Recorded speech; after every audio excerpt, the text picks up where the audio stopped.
tournament, consolation brackets of Big Tens, and every time I towed the line with him, I knew it was going to be a tough hand fight. Two guys that just wanted to beat the heck out of each other, but a lot of mutual respect and results that went different ways. So when you're that evenly matched with someone, you got to bring that intensity, and if you have it a little bit more on that day, that's how you come out on the other side. How about you, Wyatt?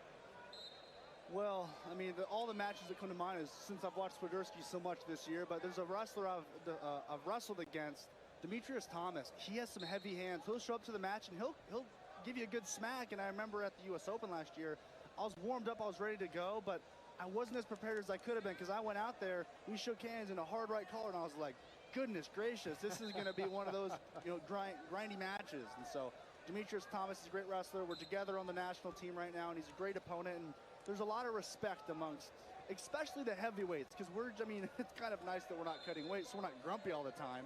But it's a good level of respect we have with each other. We know that we're buddies, but we also know when we step toe-to-toe on the match, we're going to give each other a run for their money. Not only a great hand fighter, but I think Demetrius Thomas is a great musician as well. I think he's good on the violin. He's very, very talented musically. I want to see him doing that. That'd be awesome. You have a hidden talent? Oh, no, nothing crazy. I started learning the guitar, and then I got busy right after Nationals, and I haven't played it since. So I had something going, but I mean, nothing crazy for me. Wyatt, question for you. What's it like growing up in Kansas and Kansas wrestling, if you had to just kind of summarize your experience and where you see Kansas today? Kansas wrestling, of course, has a special place in my heart, but it was never notorious for wrestling. I remember when I was growing up from ages 10 to 12, freestyle Greco, there weren't enough wrestlers at my weight bracket in freestyle Greco, so I just got the gold medal for showing up. And of course, as I progressed, went to high school, I want to say there wasn't a lack of respect from other states, but when we went to Colorado to wrestle at Rocky Mountain National tournaments like that, they were just like, oh, it's just Kansas. And so that kind of sparked a fire in me to be like, yeah, we are from Kansas. So what? We're still here to compete just like you. I mean, yeah, we might have wheat fields and cornfields around us and, fish for fun, but we're still cool guys. We like to compete. We're still here to win. I think Kendrick Maple was from Kansas. He was. As well. Yes, he was. Kendrick Maple was a boss. National champ for Oklahoma. I believe on the coaching staff at Missouri now. Yep. Yes. Match 1 and 2, consolation matches. Guy from Virginia Tech, the 4 seed, leading at 4-0, short time in the first. Styles, returning All-American now at Ohio State. He's on number 2. Bottom left, 1-0. Rachi trailing Cassidy 3-0 on mat number 8, bottom right. Rachi, a tough loss to Wasilewski last night. Willishell and Tyus, half a minute remaining. Mat number 7, upper right. So what's next for you, Wyatt? What does your schedule look like? The next event I have is in 8 days. It's RAF 07 in Tampa, Florida. Who do you wrestle? Trent Hilger. Trent Hilger, which of course is a match I had at Final X, and it's about a month away from U.S. Open when we compete, and I like having competitions every month, and I haven't got a competition in March, and so putting myself in that environment of competition, I have something to train for on my calendar. So recently it's been a little training cycle.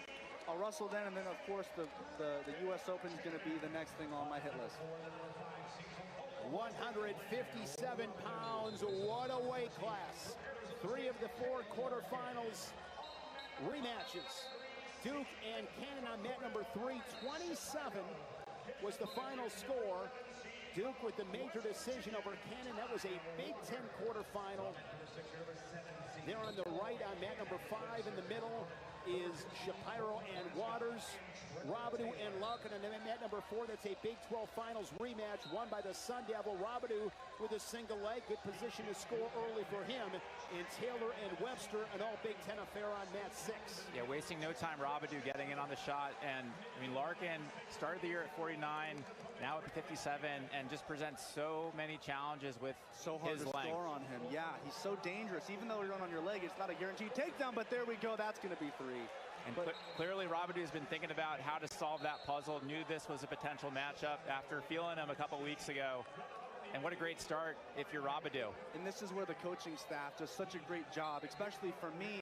I don't watch the film. They do it for me. And there's that level of trust. Like, hey, if they say, hey, the outside sweep's going to be there, clear underhook, I know that they're telling me the truth. And I guarantee you, looking forward to this match, they gave Robidoux a couple things and said, hey, this is all you got to do, a couple small tweaks in these positions, and we can see it's paying off right now with a minute, just with a takedown just a minute into the match.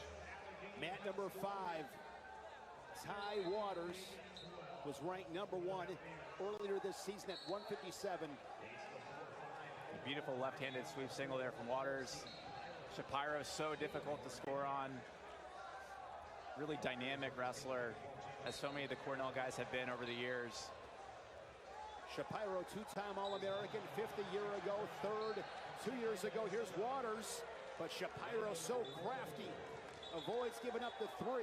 Both of those guys are willing to let it fly, which is what makes this such a good matchup. I've watched Ty wrestle many times, and having that will to go out there and let it fly is something that I think more wrestlers need to have. A lot of wrestlers, because it is a human, you want to be defensive, you want to be resourceful, but in wrestling, go have fun, let it fly. That makes you dangerous. So on that, obviously David Taylor sort of embodies that. He was so dynamic, scoring a ton of points in college, obviously being coached now at Oklahoma State.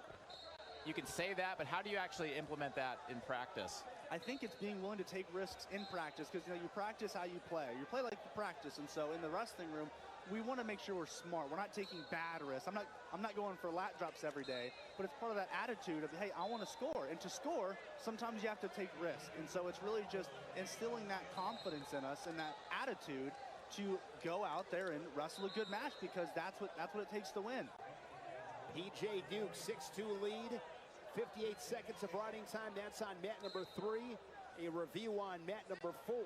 Robidoux got a takedown 45 seconds in the Cowboy, leading at 3-0. And Terrell Taylor, the 2-time All-American, the reigning national champion, battling Cannon Webster of Illinois. And here's a great opportunity. Final seconds in this first period. Webster looking to get the 3. Phenomenal defense from Taylor. And we are 0-0 to the second. It is so impressive watching these wrestlers that are more lanky versus a small, short, strong build, because it's just almost impossible to take him down. I mean, of course, I'm biased with Sergio Vega, but he was cradled yesterday, and even on a takedown, like in positions where you don't think you can get out of it, but they're so crafty, especially Larkin. He's one of those wrestlers. They're so crafty and lanky. They know how to use their body, which makes them a very difficult opponent to wrestle against. Robidoux on a single leg again, looking for his second takedown. He's up 3-1, 2 takedowns in the first. Would be huge for the Cowboy, but as you mentioned, this is where Larkin really comfortable in these positions. Yeah, but Robidoux, as we talked about, looks like he's made adjustments since that last meeting. He almost kind of hooks the bottom heel and then tries to climb his arms up towards the crotch of Larkin. That worked for him early in the period. He's got less real estate now on the edge, but able to scooch around, trying to capture the far hip, but we talked about the length of Larkin. It's so difficult to score on these long guys. They do the splits like every single match. I'm like, oh my gosh, I wish I could do that as heavyweight. But... tear hamstrings watching these guys. Oh, I can feel it. I can feel it right now. I'm like, I need to stretch a little bit. PJ Duke in command, leading at 9-3, riding time over a minute on mat number 3. Drives through and tack on 3 more for another true freshman. And it's hard how about these true freshmen? Oh my gosh. I mean, even for Oklahoma State, we have over 5 freshmen as freshmen. So we have a lot of growth we can make, but obviously we're still here to compete right now. It's hard to imagine PJ Duke lost in the duel to Taylor a couple months ago, and he's looked so sharp at the Big Ten tournament. And obviously, we saw what he did to Cannon in that matchup, and it's looking like it's trending similarly in this quarterfinal already. He has been super fun to watch this year. Mats 5 and 6, still scoreless with Shapiro and Waters, Taylor and Webster. Taylor and Webster met on February 13th. Taylor won that match 4-2. In that Big 12 final, Larkin beat Robidoux 4-3.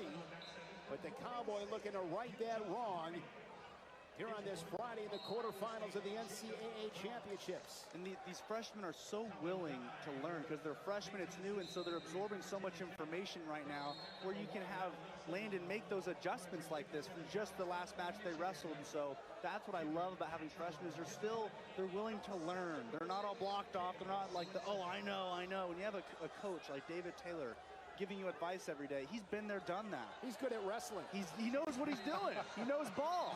He knows ball, all right.